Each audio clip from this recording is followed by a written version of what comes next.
Hola a todos, bienvenidos a otra inmersión, a un tema que está dando mucho de qué hablar en Colombia. Hoy vamos a adentrarnos en el complejo mundo de la libertad de prensa y específicamente en cómo se está desarrollando la relación del presidente Gustavo Petro con los medios de comunicación. Prepárense porque este tema está candente. Una organización de derecha ha decidido demandar a Petro. Argumentan que está limitando la libertad de prensa, pero puede que haya más detrás de esta demanda de lo que parece a simple vista.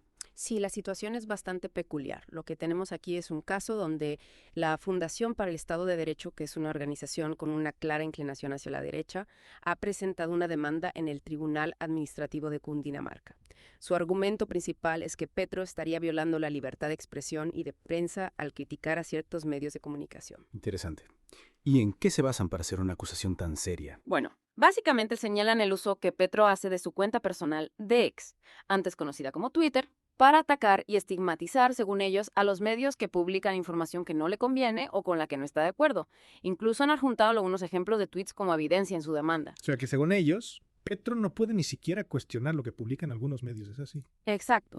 Su postura parece indicar que defienden una visión muy particular de la libertad de prensa, una en la que los medios de comunicación tendrían total libertad para difundir información errónea o incluso participar en activismo político.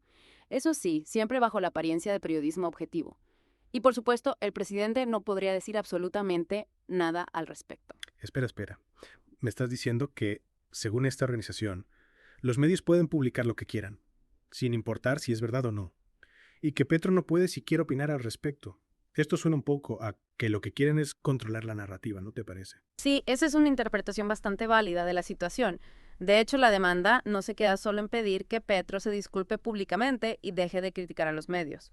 También exigen que deje de influir en la asignación de la pauta oficial, que en otras palabras son los fondos publicitarios que maneja el gobierno. Un momento. O sea que lo que realmente les preocupa es que el dinero no les llegue a ellos. ¿No será que todo este discurso de la defensa de la libertad de prensa es solo una fachada? Una forma de asegurar sus propios intereses económicos. Bueno, es una posibilidad que debemos considerar seriamente. Este detalle de la pauta oficial nos da una pista importante. Sugiere que la motivación real detrás de la demanda podría estar más relacionada con asegurarse un flujo constante de dinero público hacia ciertos medios. Entonces, si te entiendo bien, tenemos a una organización que se dice defensora de la libertad de prensa, pero que al mismo tiempo quiere silenciar al presidente. Y además, controlar quién recibe financiación del gobierno. ¿No te parece un poco contradictorio? Sin duda, esta situación nos obliga a hacernos preguntas importantes sobre el papel del periodismo en una democracia. ¿Dónde están los límites de la libertad de expresión? ¿Es ético que los medios de comunicación se involucren abiertamente en el activismo político? ¿Y hasta qué punto puede el gobierno influir en el panorama mediático a través de la financiación? Preguntas muy complejas, sin respuestas fáciles, pero es fundamental tenerlas presentes a la hora de analizar este caso, y sobre todo para comprender las verdaderas motivaciones detrás de esta demanda. Exactamente. No podemos dejarnos llevar por las apariencias ni por discursos grandilocuentes. Hay que ir más allá de las palabras y examinar a fondo las acciones de todos los involucrados. Totalmente de acuerdo. Es necesario analizar el contexto, las evidencias y las motivaciones de cada una de las partes. Solo así podemos formarnos una opinión informada sobre este complejo escenario. Y para añadir más leña al fuego, la Fundación para el Estado de Derecho también exige en su demanda que se le ordene a Petro respetar la independencia de los medios y que se le prohíba cualquier intento de censura, ya sea directa o indirecta. Un momento. Están diciendo que Petro está censurando los medios.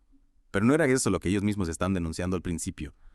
Me parece que se están contradiciendo. Sí, es una contradicción bastante evidente.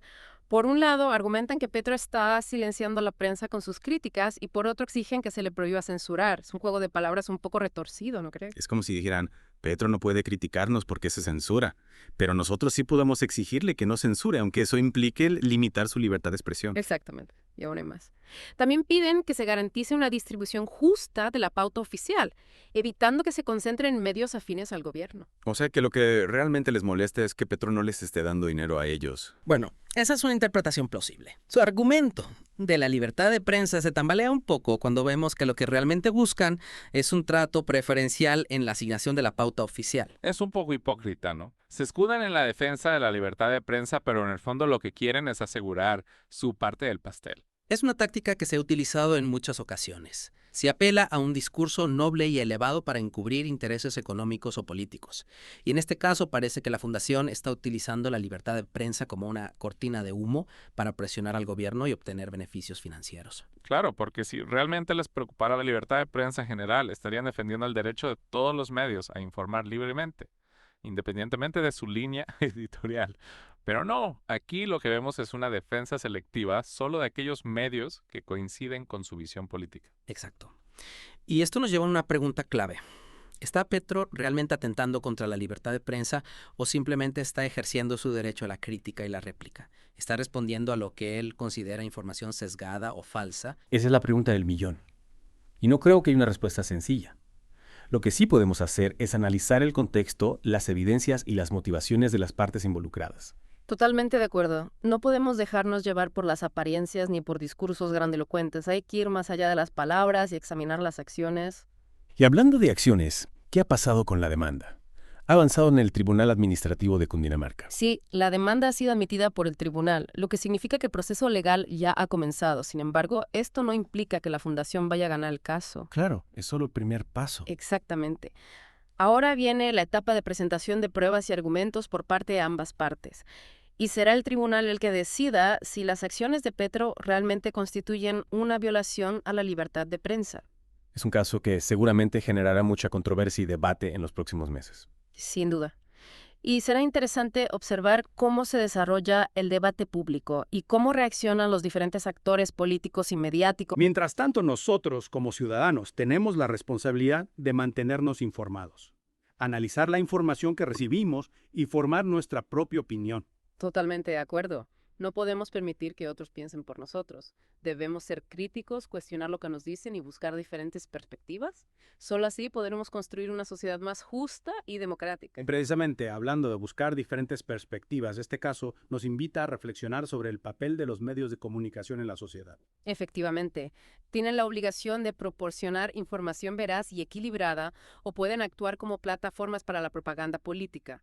Deben ser neutrales o pueden tomar partido. Preguntas difíciles que en el fondo nos llevan a cuestionar el modelo actual de los medios de comunicación. Y a preguntarnos si ese modelo está realmente sirviendo a la sociedad o si necesita una profunda transformación. Completamente de acuerdo. Y volviendo al tema de la financiación de los medios, no podemos olvidar que la pauta oficial es una herramienta poderosa que puede usarse para influir en la línea editorial de un medio. Sin duda. La asignación de la pauta oficial no debería ser un mecanismo para premiar a los medios afines o castigar a los críticos. Lo ideal sería que se basara en criterios objetivos y transparentes, como por ejemplo la audiencia, la calidad del contenido y el cumplimiento de normas éticas. O sea que la pauta oficial, en lugar de ser un arma de control, debería servir para fortalecer la libertad de prensa, ¿no? Exactamente. Y en ese sentido, la exigencia de la Fundación de que se garantice una distribución justa de la pauta oficial suena un poco a chantaje.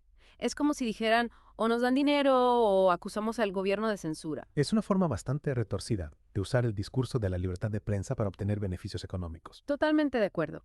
Es una táctica que debemos denunciar y combatir. La libertad de prensa es un derecho fundamental que no puede estar sujeto a negociaciones o presiones económicas. Entonces, ¿cómo podemos proteger la libertad de prensa en un contexto donde los medios de comunicación son cada vez más dependientes de la financiación del gobierno? Es un desafío complejo, sin duda. Una posible solución sería la creación de un fondo independiente para financiar el periodismo de investigación. Un fondo que no esté sujeto a la influencia del gobierno ni de intereses privados. Me gusta esa idea. Un fondo que apoye el periodismo independiente crítico, que permita a los periodistas investigar sin miedo a represalias o a perder su fuente de financiación. Exactamente. Un fondo que promueva la diversidad de voces y que garantice que la información que llegue a la ciudadanía sea veraz, objetiva y de calidad. Sería un gran paso para fortalecer la democracia en Colombia. Sin duda, y es una iniciativa que debemos impulsar desde la sociedad civil. La libertad de prensa es un bien común que todos debemos defender y proteger. Totalmente de acuerdo. Hablando de iniciativas que promueven la libertad de prensa y el debate informado, no podemos dejar de mencionar el podcast Voces de Colombia en YouTube. Un excelente espacio para profundizar en temas de actualidad colombiana con diferentes perspectivas y análisis críticos. Les recomendamos que lo escuchen, que le den un me gusta y se suscriban para apoyar su trabajo. Y recuerden, la libertad de prensa es responsabilidad de todos. Informémonos, cuestionemos, analicemos y participemos en la construcción de una sociedad más justa y democrática. Hasta la próxima y que la información los acompañe.